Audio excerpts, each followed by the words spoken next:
Swayam Prabha. Digital India. Educated India.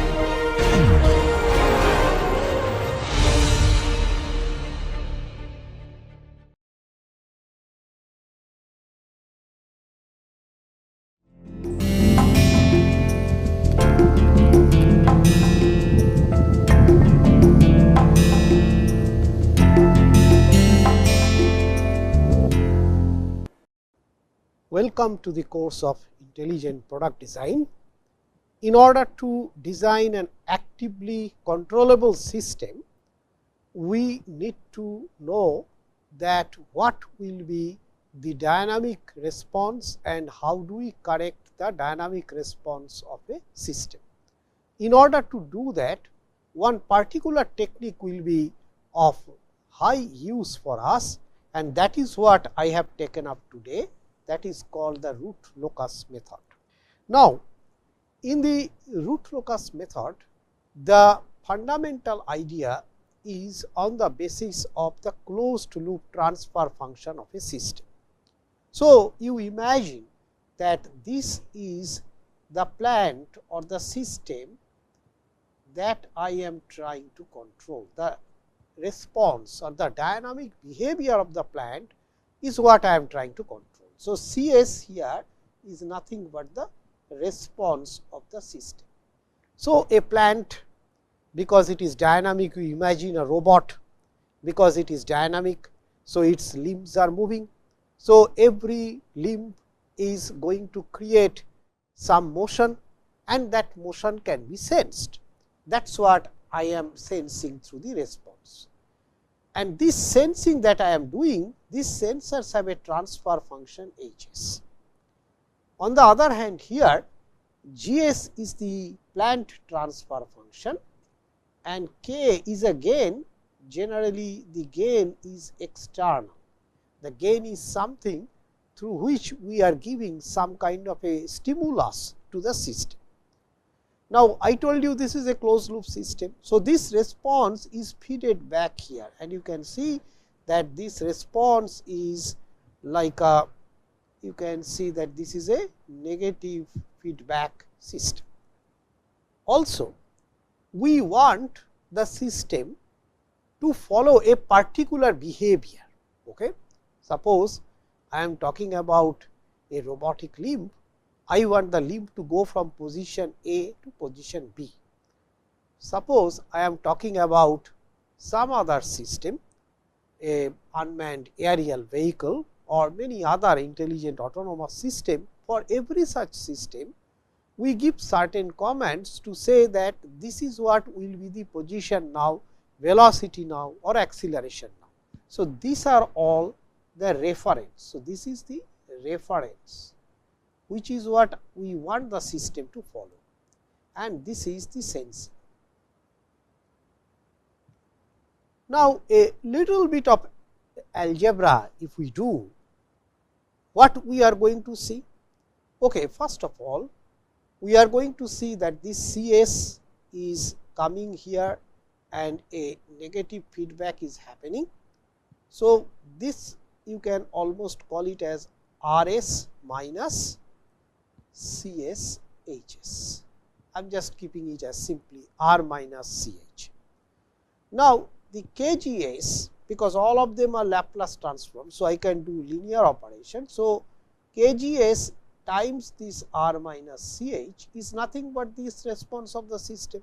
So, I can also write that the response that I am seeing is nothing but Kgs times Rs minus Cs Hs. So, now I can bring all the Cs in one side. So, let us try to do that. That is Cs plus Kgs Cs Hs equals to Kgs Rs, and then I can take this Cs common. So, that it will become 1 plus Kgs Hs, and that equals to Kgs Rs. In other words, if I try to find out what is the transfer function in this case is always output over input. So, which will be Cs over Rs, and that will be K Gs over 1 plus K Gs Hs. And you see, that is the expression that I have told you here.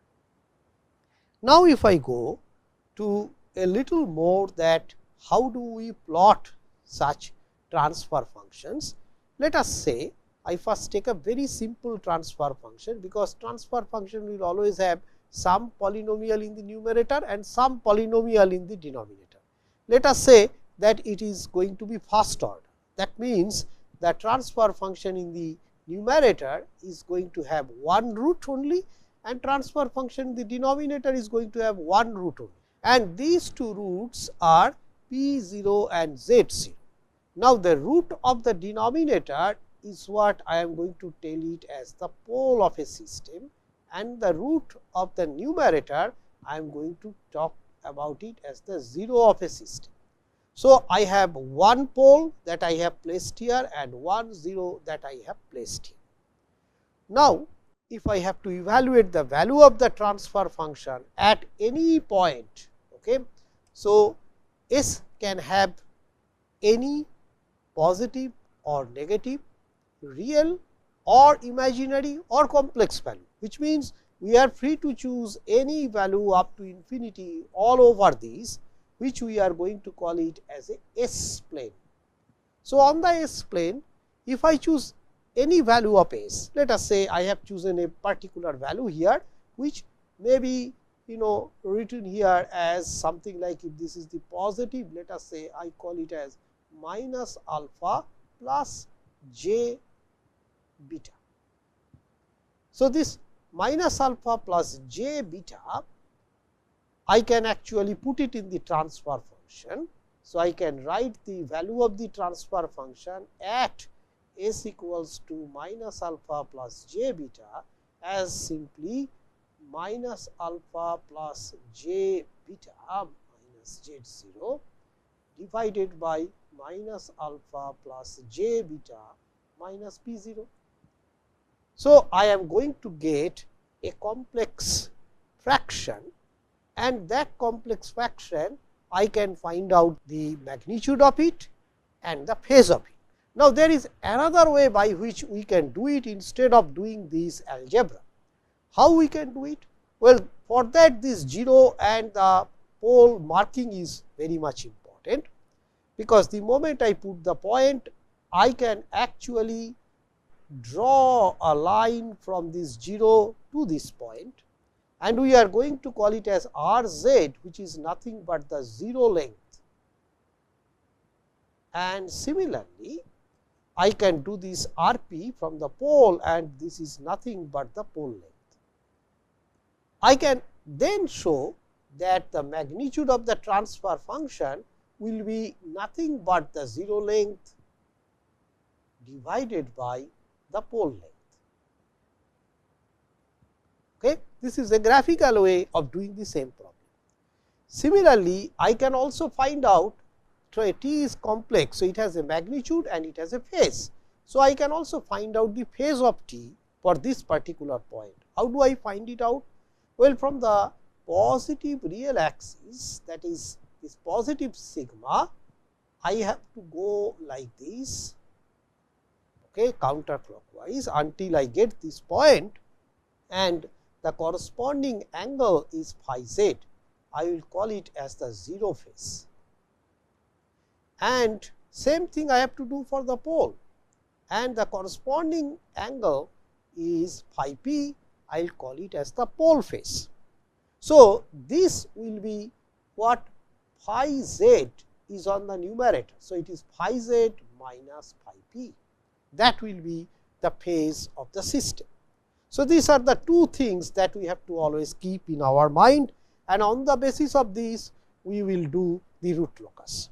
So, I have given you a typical example here of Fs, and I have given a test point now, instead of minus alpha plus j beta minus 3 plus j4, and you can find out the 0 length, you can find out the 0 phase of the 0, and then the pole at the origin you can find out the pole length, okay, and you can find out the phase.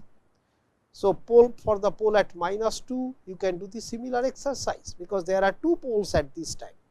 Now, the magnitude is 0 length divided by the pole length, which will be 0.217, and the total phase will be, as I told you, the 0 phase will be positive, and hence this total phase will be this positive minus this. So, it will be a negative phase in the system.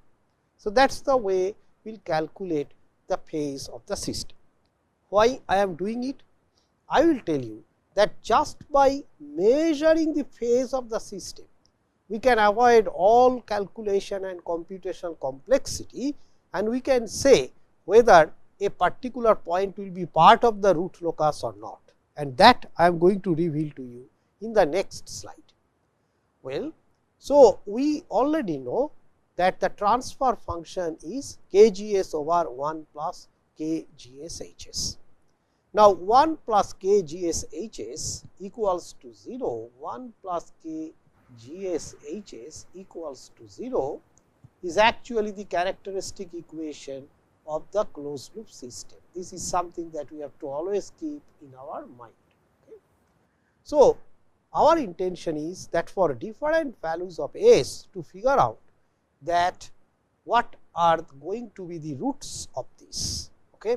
And we also want to know whether the point will be part of the root locus or not. That means, if I take an arbitrary value of s, I need to test it instead of actually solving this equation. If I solve this equation, I will directly get the roots, but I cannot do it. So, I cannot do it because of computational complexity. So, instead of solving this equation, for different values of the gain k, I am going to measure the phase of the system, and from that I am going to conclude whether it will be part of the root locus or not.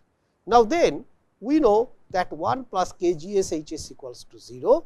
If you say gshs is fs, you can also write it as 1 plus kfs equals to 0, which means fs will be minus 1 by k, which means if fs has a magnitude and a phase, magnitude will be 1 by k. I am not directly interested on it right now.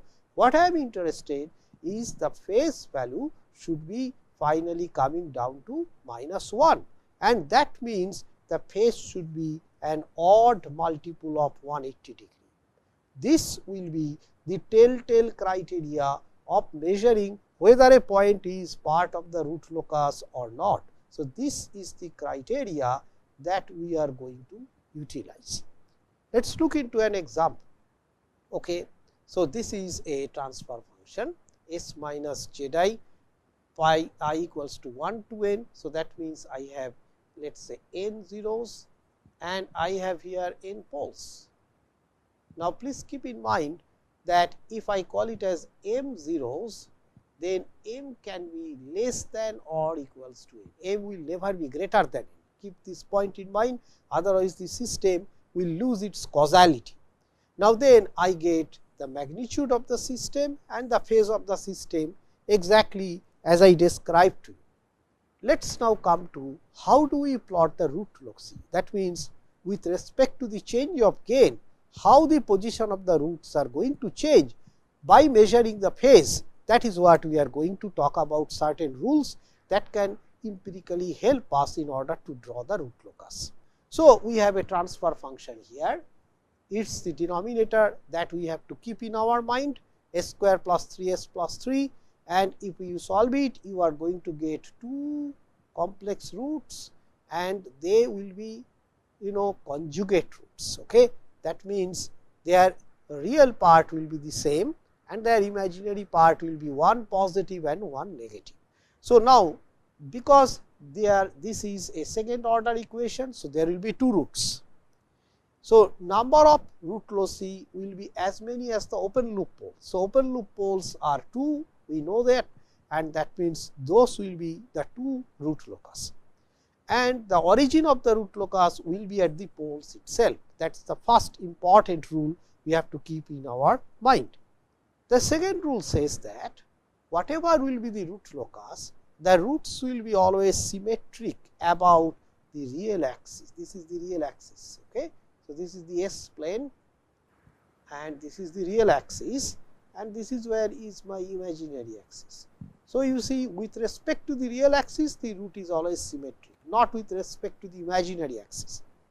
So, now you see that in this case symmetry always is about the root locus. So, in this case you are going to have two poles, and so these are the two poles, s square plus 4 s plus 7 and 1 0. So, whatever will happen in this side is going to happen in this side also. That is the second important point. Why this is important? That is important because imagine a situation where a pole is here, okay, and let us give some arbitrary value to this pole. Let us say it is something very arbitrary, okay. Let us say -5 plus, let us say j 3.5. The question is, what will be the other pole's position? The other pole, this distance has to be exactly the same. What if it were not there? Suppose it is here, then it will be something so that if you multiply the two, you will not get these constants as the real constants. As a result, the poles are to be always complex conjugate, so that when I multiply these two factors together, I am always going to get these constant reals and ensuring that the system is linear time invariant system. And that is what is actually telling us that there has to be symmetry about the real axis. Now, let us say that we have two poles here and 1 0 here. So, where the poles will terminate? Well, the finite pole, that means 2 minus 1, that is one pole is going to terminate at that 0 and another pole is going to go to the zeros at infinity. Let us just look into what will be the part of the real axis segment. Okay, so, real axis segment is very important because that is where we will be able to directly understand this negative clause. For example, in this particular case, you can see that you have two poles here and you have a 0 here. Okay. Now, how do I test that whether a point in the real axis will be part of the root locus or not? Remember, it has to be always the final angle will be odd multiple of 180 degree. Okay. So, that means if I choose this particular part, let us say, what is the angle here?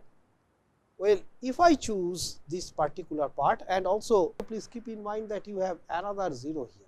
Okay. You have one positive 0 and one negative 0. Okay. So, that means let us start from points even beyond this 0.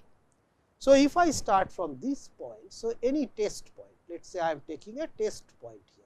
Okay. So, this is my test point, and on this test point, what is the phase contribution of the zeros and the poles? Let us look at the first 0. This 0, if I join these 2 points, this 0 is directly hitting here, and that would mean that we are going to have basically 0 phase angle here.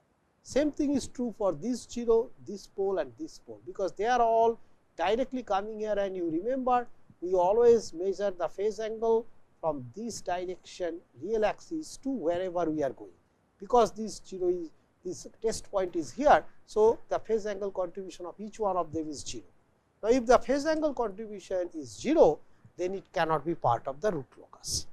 Now, if I test this point, I get the phase angle contribution of this 0 is 180 degree for sure, and for this 0 it is 0, for these poles also it is 0.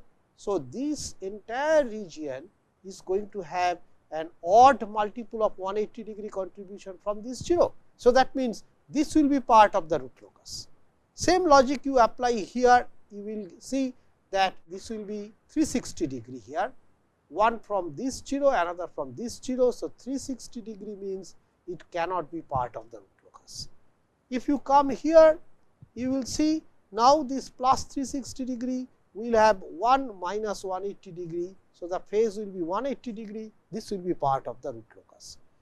In a way, you can shorten up this discussion very simply by telling that root locus exists on the left of an odd number of real axis finite open loop poles and zeros, because on the left. So, suppose there is 1 0. So, left side will be part of root locus. Then there are 2 zeros counting pole and zeros together, left side will not be part of root locus. Then there are 3 of them counting pole and zeros all. So, left side will be part of the root locus. 4 0 and pole, left side is not part of the root locus. So, this is the way we can actually figure out what part of the real axis will be part of the root locus. The next important thing is the angle of the asymptotes, and here what you need to know is that asymptotes are the behavior at the infinity. Okay. So, how the poles which does not meet the zeros, how are they going to behave? If you have only one unmet pole, then you are going to get it in the left side by following this logic, which is derived from the same phase logic. Okay. So, I can find out what will be the angle of this asymptote. In this case, it is 180 degree. If there are 2 unmet poles, that means 2 poles which does not have any 0, then it will be 90 degree one, and another one is 90 plus 180, that is 270 degree. So, 90 degree and 270 degree. And then if you have another 3 of them, then you are going to look at the behavior as 60 degree for the first one, minus 60 degree for this, and 180 degree for the third one. So, this is the way the angles will be distributed to make sure that you always get the odd multiple of 180 degree. Next is the j omega axis intercept. Well, that is very simple, because I know that the characteristic equation is 1 plus kgs hs equals to 0, and all I want to know that where does it meet, if at all, cross this s equals to j omega axis. So, that can be done by simply substituting s as j omega. So, this as j omega, and then solving this equation, you are going to see where these poles are going to intercept the imaginary axis, which is very important, because that is the point from where the instability is going to appear on the system. Next is the angle checking at a test point. Suppose I am now talking about any intermediate points, not on the real axis. Suppose I take one test point. Okay. So, the test point is somewhere here from this pole. Which way I am going? Well, all I have to do is that I have to consider the contribution of phase by the zeros, poles everywhere. There are these one pole here, then there is this 1 0 here, 1 0 here, and another pole here. All these contributions you have to take, except the pole which is closest to it. You cannot take that contribution, because it is right there.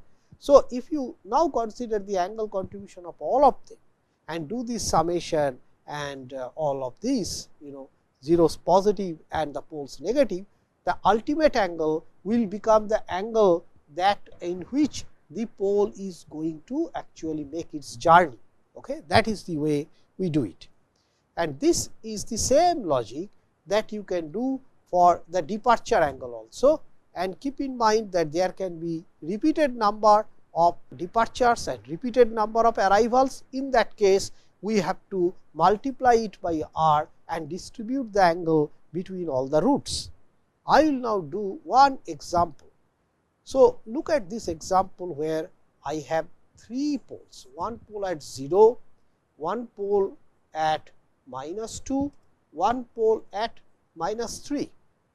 So, you have 3 pole system, and because there is no 0, that means all the poles are going to meet the zeros at infinity only.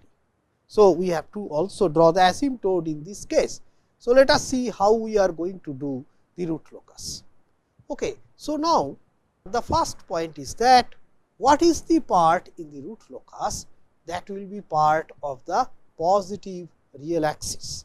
For that, I have to start to measure the angular contribution of each one of these poles, and that if I do, so we should be able to see that, suppose how would it look like. Let us try to see it. So, one pole is at 0, another pole is at -2, another pole is at -3. So, this is the real part, this is S plane, this is the real of S, and this is the imaginary of S. All these things you need to always demarcate. Now, if you see what part will be part of the root locus, by arguing the same way we have done earlier, this part cannot be, because it is not in the left of odd number of poles, but this part is in the left of one pole and this part is in the left of one pole. So, that means these are part of the root locus, that much we can understand. Second point is that because there are 3 unmet poles here, so we are going to get that rule that one of the asymptote will be at 180 degree, and that is true, and the other 2 asymptotes angle will be 60 degree in one side and the other one will be 180 plus the same. So, this will be the asymptotes. So, that means the behavior of the poles will be that one pole from open loop pole will go like this one will go like this, then they are going to diverge and they are going to go to the right half plane, creating instability. Okay. These 2 poles will definitely create unstable situation, and the third pole will go towards the left hand side. The more it goes towards the left hand side towards the 0 at infinity, the more it will be irrelevant and the system will become a second order system, but it would become an unstable second order system. So, there are these 6 basic rules of root locus construction. First of all, n branches of root locus starts at the open loop poles and m of them meet the zeros of the same. Secondly, loci are on the real axis to the left of odd number of poles and zeros. I have shown it to you through the example. Next, for large S and K, n minus m of the root loci will be asymptotic.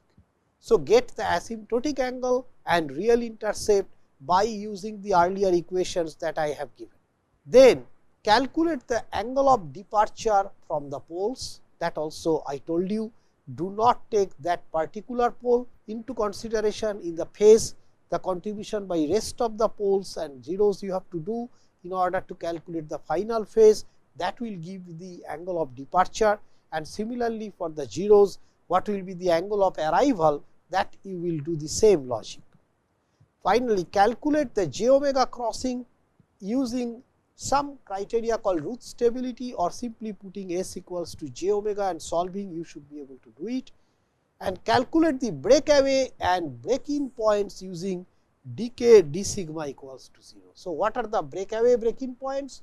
Well, I will just keep an example for you, that suppose I have 2 poles like this and one pole is like this. Okay. So, we already know this will be part of the root locus, and we also know that this will be part of the root locus. Now, how it will be part of the root locus? Well, these 2 poles are going to, as you will be increasing the gain, are going to take a turn and come here. After coming here, one pole is going to go to this 0, another pole is going to go towards the zeros at infinity. So, the breakaway point is, one breakaway point is this. So, this I will call it as a breakaway point. That means the point where the poles will be leaving the real axis. In fact, at that point both the poles will be exactly identical. That means repeated roots will happen to the system, and then as they are breaking away, the poles are again coming inside. So, this will be the break in point. That is what is told there, and from breaking point then it will go one towards the 0, another towards the infinity. Now, when it is here on this branch, the decay d sigma equals to 0, because that is corresponding to the maximum gain in this point, and when it is just meeting here, decay d sigma equals to 0, because that is corresponding to the minimum gain at this point. So, this is what is the decay d sigma equals to 0 part. Using these, we can actually use this concept for engine control and various other control systems, which we will discuss in the next class. Now, this is where we are going to end today in this lecture. Thank you.